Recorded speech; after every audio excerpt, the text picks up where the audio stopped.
अब किया कार खरीदना हुआ और भी आसान। खुशखबरी मंदसौर वासियों के लिए। किया का नया शोरूम अब मंदसौर में शुरू हो चुका है। अपनी पसंदीदा किया कारों की शानदार रेंज, बेहतरीन सुविधाएं और उत्कृष्ट सेवा का लाभ अपने ही शहर में प्राप्त करें। हमारा पता है उपदेश किया, सर्किट हाउस के पास, मंदसौर। मोबाइल 7697639639। आज ही पधारें और अपनी पसंदीदा किया कार का अनुभव लें। पिपलोदा क्षेत्र के हथनारा गांव में मुहर्रम के ताजिया जुलूस के दौरान हाई टेंशन बिजली लाइन से करंट फैलने से 3 लोगों की मौत और 10 से अधिक लोगों के झुलसने के मामले में शुक्रवार को प्रारंभिक जांच में 3 प्रमुख कारण सामने आए हैं। हादसे में राशिद खान 27 वर्ष, अरबाज खान 32 वर्ष और सद्दाम हुसैन उर्फ सहू 35 वर्ष की मौत हुई, जबकि कई घायलों का इलाज जारी है। जानकारी के अनुसार इस बार युवाओं ने जोश में निर्धारित समय रात 11 बजे से करीब आधा घंटा पहले ही ताजिया निकाल दिया। इससे बिजली विभाग और वॉलंटियरों को समन्वय बनाकर बिजली आपूर्ति बंद कराने का पर्याप्त समय नहीं मिल सका। दूसरा, हर वर्ष हाई टेंशन लाइन से लगभग 20 फीट पहले ताजिया रोककर बिजली सप्लाई बंद कराई जाती थी, लेकिन इस बार जुलूस निर्धारित स्थान पर नहीं रुका और सीधे आगे बढ़ गया। तीसरा कारण यह बताया जा रहा है कि बारिश से बचाव के लिए ताजिए पर अतिरिक्त टीन शेड लगाया गया था, जिससे उसकी ऊंचाई बढ़ गई और वह 11 kV हाई टेंशन लाइन से टकरा गया। प्रत्यक्षदर्शियों और बिजली कर्मचारियों के अनुसार हादसे के समय बिजली कर्मी घनश्याम गिर, आउटसोर्स लाइनमैन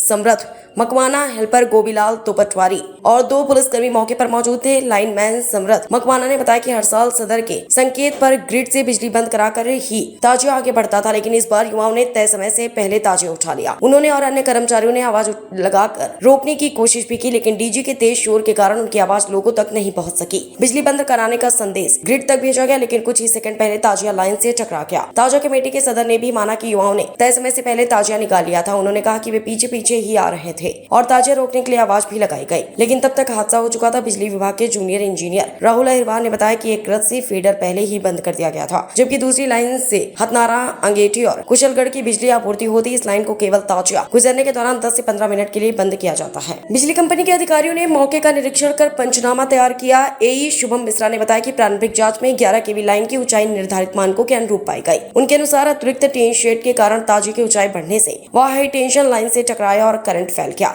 हादसे के बाद बिजली कंपनी ने प्रारंभिक कार्रवाई करते हुए बिजली कर्मी घनश्याम गिर को निलंबित कर दिया, जबकि आउटसोर्स लाइनमैन समरथ मकवाना और हेल्पर गोबीलाल की सेवाएं समाप्त कर दी। वहीं राज्य सरकार ने मृतकों के परिजनों को 4-4 लाख रुपए की आर्थिक सहायता देने की घोषणा की। बिजली विभाग के अधिकारियों और कर्मचारियों ने आपस में 50,000 रुपए एकत्र कर घायलों के परिजनों को तत्काल 5-5 हजार रुपए की सहायता भी प्रदान की। शुक्रवार को तीनों मृतकों का रतलाम मेडिकल कॉलेज में पोस्टमार्टम किया गया। इसके बाद जुमे की नमाज के पश्चात गाँव में तीनों का जनाजा एक साथ निकाला गया, जिसमें बड़ी संख्या में ग्रामीण और समाजजन शामिल हुए। पूरे घटनाक्रम के बाद सबसे बड़ा सवाल जिम्मेदारी को लेकर उठ रहा है। प्रारंभिक जांच में सामने आए तथ्यों से यह संकेत मिलता है कि तय प्रक्रिया का पालन नहीं होने से हादसा हुआ, लेकिन कार्रवाई बिजली विभाग के कर्मचारियों पर हुई और शासन को मृतकों के परिजनों को मुआवजा भी देना पड़ा। हालांकि हादसे की अंतिम जिम्मेदारी और अन्य पहलुओं का निर्धारण विस्तृत जांच रिपोर्ट के बाद ही स्पष्ट हो सकेगा।